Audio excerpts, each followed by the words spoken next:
My name is Mike Bursell. I am Chief Security Architect for Red Hat, and I work in the Office of the CTO. So this is what I may well end up talking about. I'd like to keep these things fairly free-form. First, a bit about the Office of the CTO. Did anyone make it to Chris Wright's presentation this morning? A couple of people. So I'll just very briefly go over that. Then talk about what the session isn't, because I think that's important. Then maybe what organizations aren't interested in. I like negatives. I'm a security person. You know, saying no is always good. Then talk about some interesting technologies, and then what relevance that has to Red Hat. And I'm going to try and keep some time for questions. And you can always find me out in the hallway afterwards, or catch me elsewhere. My contact details should turn up at some point. So a little bit about the Office of the CTO.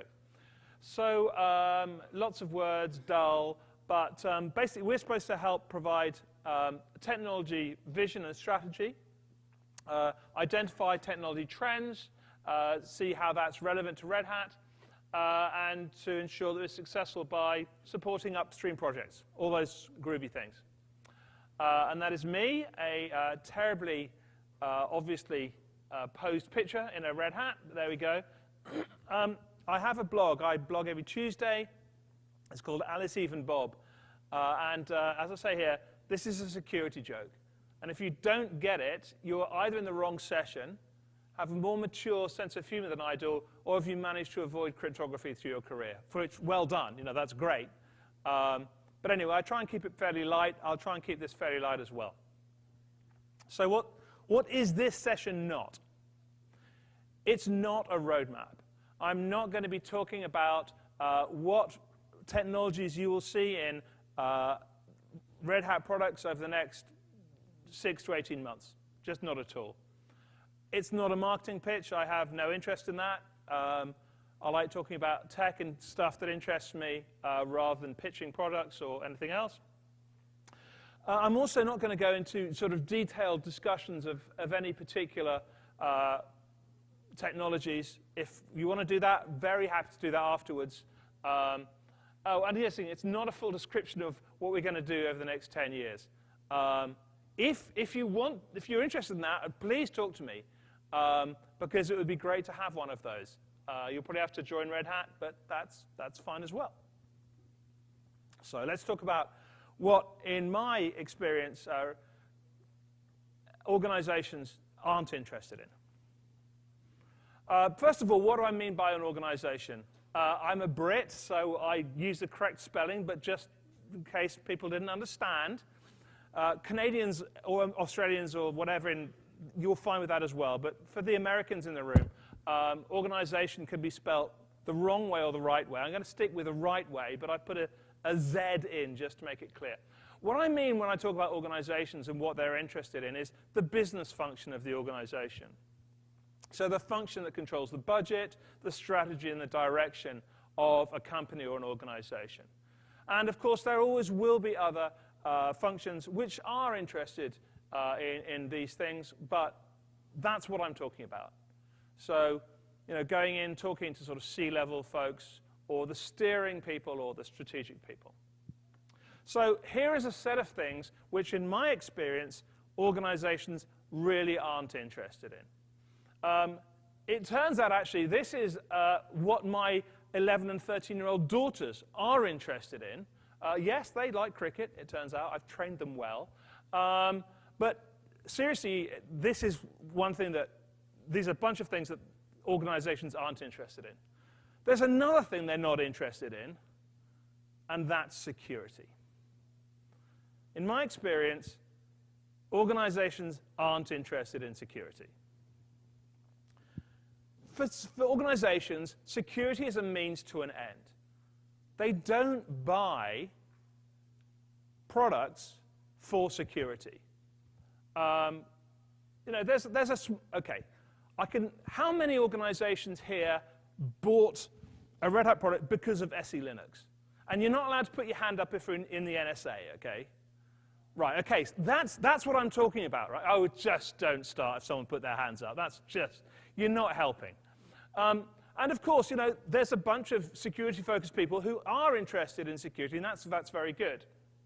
But when I go in and talk to organizations, I tend not to start with security. And I absolutely refuse to say, we will make you secure. Partly because there is no secure. It's all shades of gray, right? And partly because I hate it. I'll go in and say, look, what we want to do, what I want Red Hat to help you do, is to make it more difficult to be insecure, which takes a bit of unpacking. But it's about automating things, making it more difficult to do the wrong thing.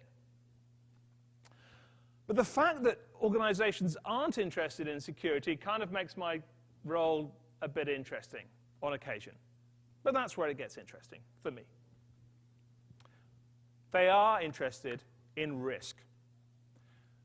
Risk management, understanding it, monitoring it, measuring it, mitigating it.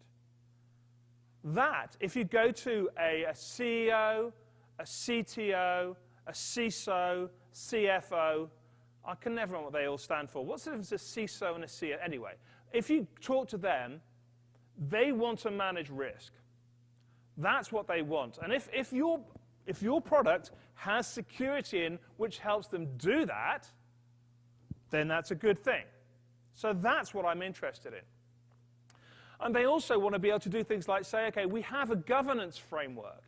How do we tie our policies to that? How do we make that more concrete? They're interested in how should I know which parts of my infrastructure I should trust, which vendors I should trust, which components I should trust, how that trust changes over time, for instance. They're also interested in things like what changes are going to come along to culture, or what cultural changes do I need to make in order to manage risk.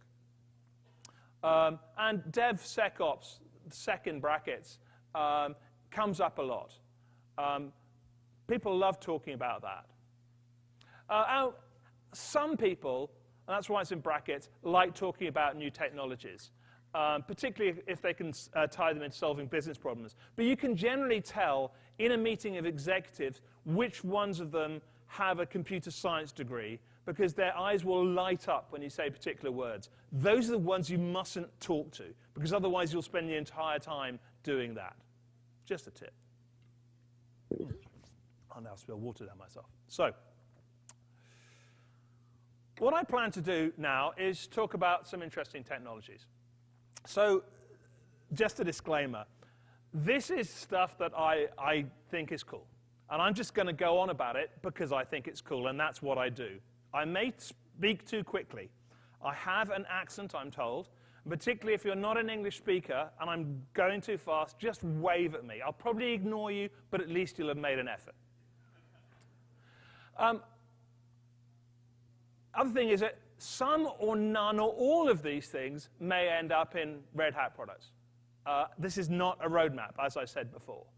I hope, personally, that a bunch of them do, because I think they're cool, and because I think, actually, they are ways to help customers and partners address risk, which is where I think we really want to be. Oh, yeah, and these are my views. Some of these stuff, I talk about, within the Office of the CTO, we tend to say, we look at technologies in the sort of 18 months to 3 to 5 year time frame. I have no interest in that. It's 10 years out, right?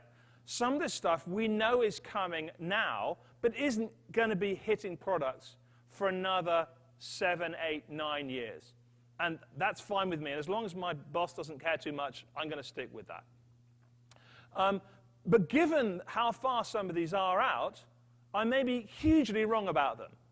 And I'm not just saying I'd like to hear your thoughts because that's what you say, but actually because that's my job. I want to hear what our customers and partners and associates and colleagues think about these things so that I can do a better job of understanding.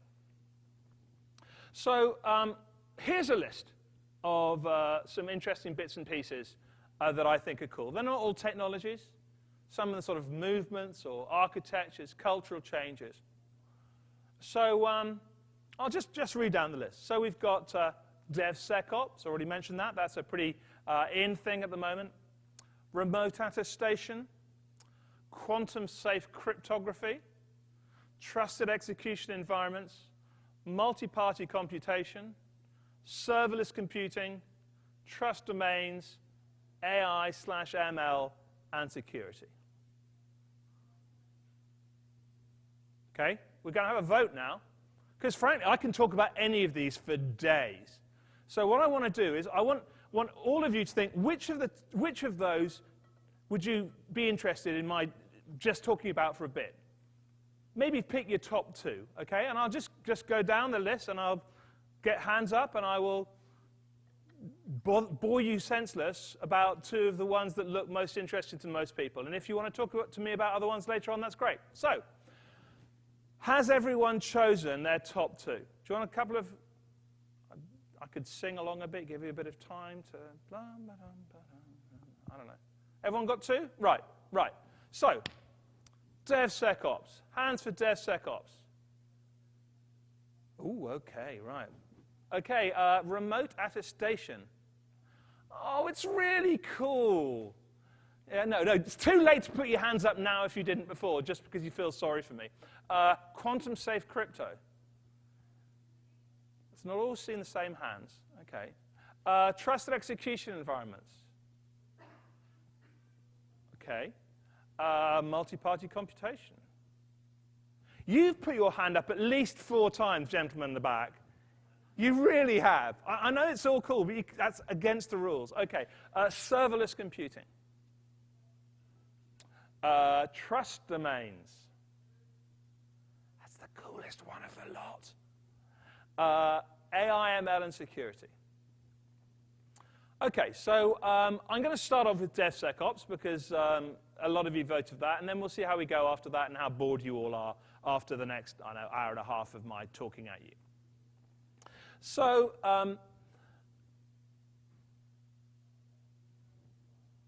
do we all know what DevOps is, right? Nod, yeah, okay, fine.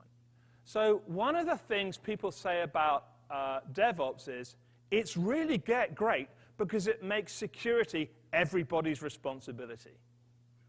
Now, as a security guy, I go, yeah, fantastic. But for 95% of the rest of our colleagues, that's a death knell. They hate that. If we're going actually to put security into DevOps, we need to do a better job than that, right? And where I tend to talk about it is say, it's not about understanding security everybody's responsibility, but putting in processes which is everybody's responsibility to follow correctly, which will help with that security. Remember I talked about not making you secure, but making it more difficult to be insecure? We need to be putting in processes which bake that in, which automate that in. So let's come up with a couple of examples. First of all, I like to tie it into, I talked about risk. I like to tie it into to governance. So pretty much any industry you can think of has a governance structure or a regulatory structure. And you need to be able to sort of have a way of mapping those to security policies, and then mapping those security policies to your processes that you can actually ingrain in your CI/CD process of DevOps, DevSecOps. So let's come up with a couple of examples. One of them is if I don't see a lot of hands here, I'm going to be disappointed. Who here is a J.R.R. Tolkien fan? I'm very disappointed. Okay, so it's what I call the Smaug problem. Okay, so Smaug was the evil dragon in The Hobbit, who was voiced by Benedict Cumberbatch in the recent film, and he liked shiny things. Okay, he collected shiny things. I used to be a developer. No one lets me code anymore, but I used to be a developer. I liked shiny things. new, shiny things. New, shiny libraries that do cool new stuff. And developers will find a library, they'll hear about it from a friend, or they'll just search on Google or whatever your favorite, Bing or whatever you prefer. And they will just download the first thing they come across. We had an example a few years ago within Red Hat of a customer coming to us and saying, we've got this JBoss library that we downloaded, and it's not doing what we expect. Could you help us out? And we looked at it, and we thought, well, we don't recognize that version number. And in fact, it was the developer had just literally done a search and taken the top hit from Google and downloaded a jar file from there. And it was a fork of a JBoss project from before Red Hat even started doing JBoss. So you need a way to stop that sort of thing. What you need is a process so that when your developer clicks the green button which says compile and move to test environment, does a check to see whether what the library they've chosen is one on the whitelist. And if it's not, they get an email back, you get a flag, and it doesn't go into test. You probably want to do the same between test and staging and deployment as well. And the thing here is, it shouldn't be the developer's job to know which, to choose which are the most secure or the most appropriate libraries to use and download. Now, they should probably be told which ones they shouldn't do, but they shouldn't. Most people, as I said before, don't do security. Expecting them to understand the right decisions to make isn't fair. But you can have someone whose role it is to create that rule and put it into your CI/CD process. And the same goes for things like what container images should be allowed. That shouldn't be up to the individual developer to decide which ones to use. You should have a role which you decide which ones should be used as you go through. But it goes further than that. This is kind of stuff we can do now. But if you then start thinking about baking your security in right through the process, not just at the infrastructure layer, but at the application layer, things get kind of interesting. A bunch of colleagues of mine, particularly Keith Basil and Sean Wells, done some very interesting work on a project called Open Control, which has taken requirements from US government public sector documents and created a bunch of Bugzilla requirements. And the idea is, as you go, each time you do a sprint, each time you go round a circle, you're picking off more and more of these requirements. And as you do it, you get more of the, you have a bar of which ones you've met, which ones you haven't. And you go, green goes further and further to the right. But what's more, you get artifacts out of that which tell you, and you can use for auditing. So they've created something which will create XML or PDF or whatever it was you want, which shows that for this particular build of this particular project, these particular requirements were met. You can say to your auditor, that's what we have. It's there. What I particularly like about this approach is that rather than trying to say, we'll do the security at the end, right? Or trying to say, we'll put all the security in the beginning, which also doesn't work, you can choose, as you would with any other functionality, what set of security pieces go in. So you're now you're taking your requirements and you're doing it all the way through. You're checking at build time, compile time, you're taking your monitoring logs, you've got your auditing, you're bringing it all the way around. I think that's pretty cool, and I love the automation that's going on there. Right, so any immediate questions on that? I'll take a couple of questions now if we want, or we can move on to the next topic. Fine, let's move on to the next topic. Trying to think which one was attracted the most interest. Let's have a quick chat about serverless, shall we? Lots of people interested?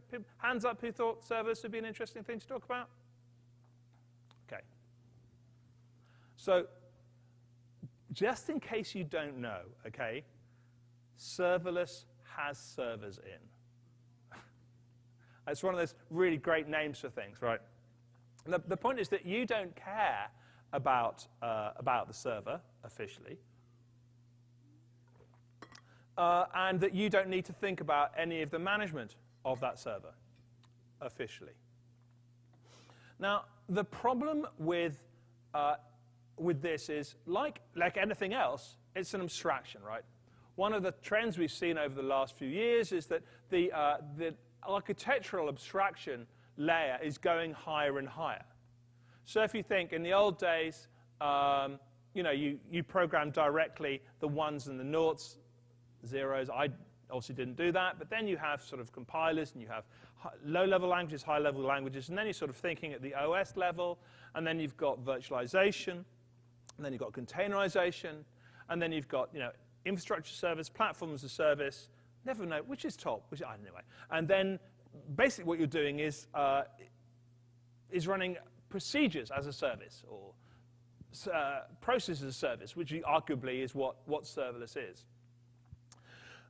The problem with any abstraction is that although it allows you to not have to worry too much about the things below you, when things go wrong below you, you typically have no recourse to know what to do about that. So, who here uses AWS? Okay. Or any public cloud. Pretty much a fair number of people use a public cloud, right? If you asked your public cloud provider to tell you exactly which version of every piece in the stack they were running at 1 o'clock this morning, what do you think your chances would be of that? I've met one company who was big enough to get that information out of Amazon. I'm not going to tell you who they were, but they were a pretty big company. And in fact, it wasn't quite to that level of granularity. So what we're doing is trusting in what we're being given. Now, that's often fine. But the problem with serverless, as arguably with any abstraction layer, is that it gets you thinking, it fools you into thinking that the stuff below it doesn't matter and you don't need to worry about it, because you can't worry about it. And quite often, if you're making complex services running in a complex environment, it's actually the interactions between those different layers which are going to inform you about what security threats and vulnerabilities are happening. So, for instance, a denial of service attack, let's say a DDoS, against my application, I can see things are going horribly wrong at the layer I can see, right? Because nothing's working, quite apart from anything else. But in order to get a fuller picture, I really need to see the lower layers too, because actually a lot of the stuff that's going wrong may well be at that layer there. So it's a worry. It's one of the things about cloud generally that doesn't concern me, but I think we need to be more aware that when we're doing particularly public cloud, there are things that we do need to know, or we should be asking for, or if we know we're not getting them, we have our eyes open. If you forget that a serverless architecture, serverless computing, has a server and things underneath there can go wrong, and authentication can go wrong, and availability may not work, then you can be fooled into thinking that it's just point and click and it comes back. That may be fine for a lot of use cases, but I'm assuming most of you people here in this room have a security interest or a security background. And I really think that we need to be going in with our eyes open. And when we make these contracts with AWS or whoever it may be, I'm not suggesting they're going to give us all the detail that we might like. But let's think about those SLAs. Let's think about what controls they will give us, how much we need them, and how we'd use them. And as for anything, let's think about what applications we deploy in different ways. Public cloud, private cloud, hybrid, serverless, containers, VMs, whatever. Right, so any questions on that? So either I'm giving the perfect presentation, or it's the worst presentation ever. I'm going to hope it's the first, and you'll come up with some questions later on. That's fine. So let's choose one more. I did DevSecOps as the first one. Can't have it again. Tease, everyone, if I were to do trusted execution environments, is anyone going to walk out? Right, I'll do trusted execution environments. Who knows what a trusted execution environment is? Oh, not many people. This is very good, marvelous. I'm just getting enthused about this stuff. I did warn you. So I'm going to explain what a trusted execution environment is by explaining the problem they try to solve. Okay. So when you're thinking about let's just do a standard VM model. Okay, you've got a hypervisor and you've got a couple of VMs on it. Very simple deployment. So there's 3 different types of attack that might happen at a very high level. One is VM to VM, right? One VM tries to compromise another VM on the same server.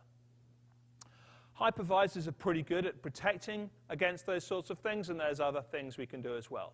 But hypervisors with the VTX extensions, in the Intel case, and the equivalent for the other architectures, do a pretty good job of stopping that. That's fine. The next one is VM to hypervisor, or VM to OS attacks. These are scary, bad attacks, because if you can break out of a hypervisor into the, out of the VM down to the hypervisor into the OS, basically you can do many, many bad things to that OS and to the other VMs that are running on it. Fine. Now again, actually, although every year everyone says, oh, we fixed all those bugs, we get a few of them, it's pretty manageable. The third attack is the nasty one. And that is the hypervisor or the OS attacking your VMs.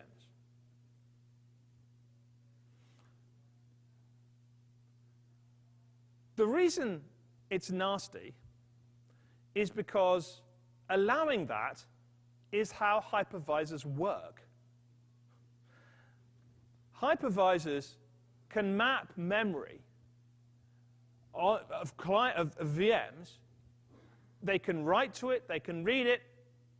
There's very little you can do about that.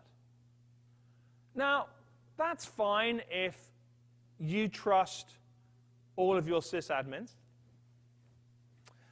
It's fine if you trust everyone who works at Amazon or Google or Microsoft or whatever. It's fine if you never have any sensitive data. But if you do have sensitive data, credit card details, HR records, personal identifiable information, bank transactions, legal, whatever it may be, if you're running any of that on a system and you don't have 100% certainty and trust in the sysadmin who looks after it, you cannot be certain that they are not looking into those things and possibly changing them as well.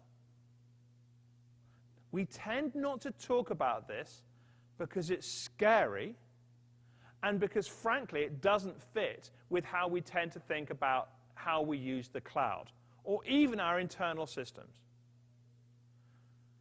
I think very strongly we should, and in fact, we should think about what we put in the cloud very carefully, partly for this reason.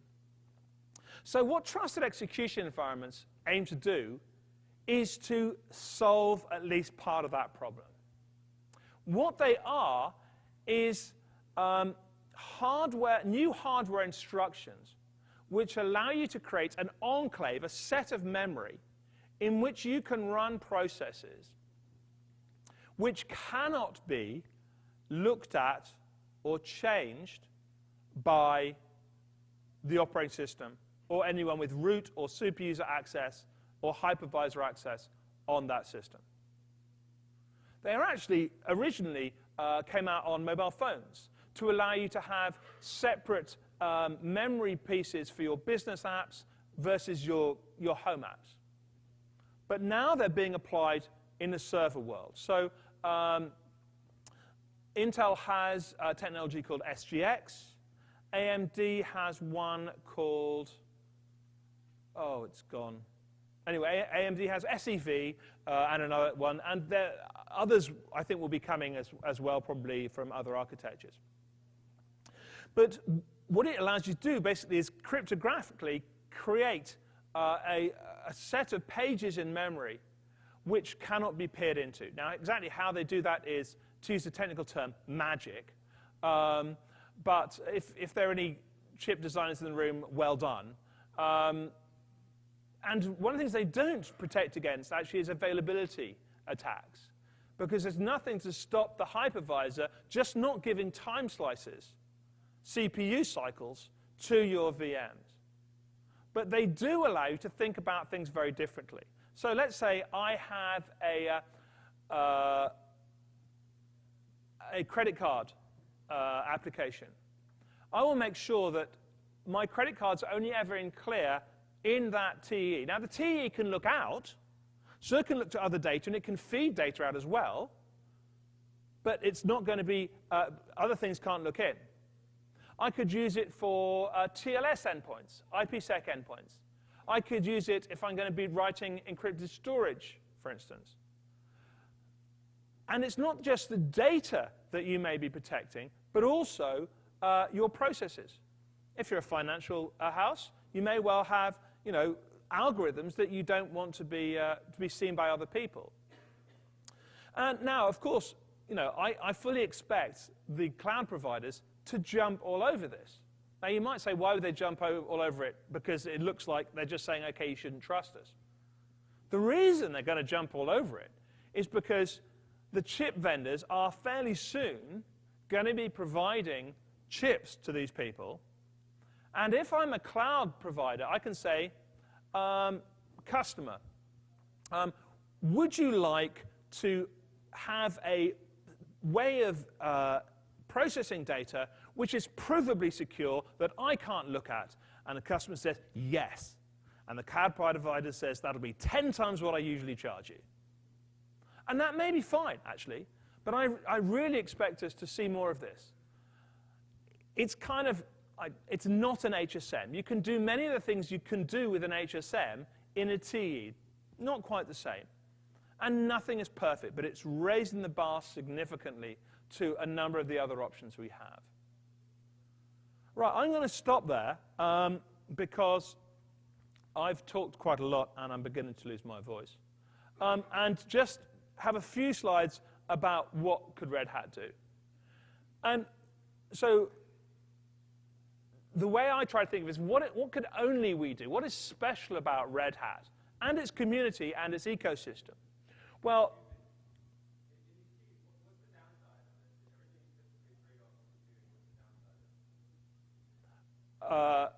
OK. The question is, what are the downside of TEs? Well, you're going to be paying more for the silicon. Context switching can be expensive. Having the amount of memory you put in them, certainly I expect for the early iterations, early generations of them, will probably be fairly constrained. But also, writing code for them and doing the setup, the provisioning for TEEs is complex, partly because of the proofs you need to, the cryptographic proofs that you need to be passing around. So there are downsides. Compared to something like an HSM, though, actually, there are quite a lot of upsides. And compared to writing your own code and putting an FPGA, again, it's going to scale a lot better. We can expect this to be fairly commodity, high-end server hardware, I think, in the next few years. I really don't have a date, and even if I did, I couldn't tell you.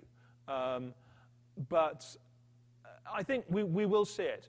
One of the things that Red Hat could be doing, for instance, would be to making it easy for customers to use TEEs themselves. We could be helping put it in a tool chain, and also maybe even thinking about Red Hat using TEEs for some of our own products. Maybe for logging pieces, maybe for TLS, IPsec endpoints, as I pointed out, and a bunch of other things as well. But yeah, absolutely, good question. I'll finish this, and then if any more questions, we'll get to that. Sorry. So I think the fact that we embrace FOSSness or openness, I think we have a good credibility around security generally within the community. We have generally a culture of keeping things open. And since I joined Red Hat, which was only about 21 months ago, I'm becoming more and more enamored of making more things open. So for instance, if we were to make a TEE that could be used in our products, I would hope we would make the code for that TEE open as well.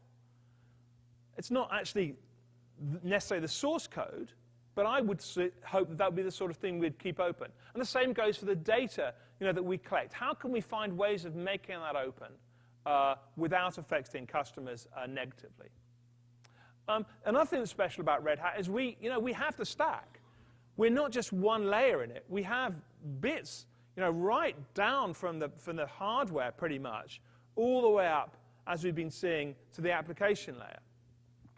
And the fact that you're here, wanting to hear about this stuff, wanting to talk about it, and hopefully share your experiences is very special. And I think it's something that really can help Red Hat and, by extension, hopefully the community as well. So what could we do? Well, I think we need to keep doing the fundamentals. We take provenance of code, provenance of container images, those sorts of things very seriously. We have a very strong CV response mechanism and processes. And keep building the features, the stuff that people don't buy Red Hat products for, but without which they probably wouldn't buy Red Hat products, which is an important distinction. So I think we could think about the stack and security. I talked about how you need to think about the different layers in the stack, and just having those abstractions can actually be unhelpful from a security point of view.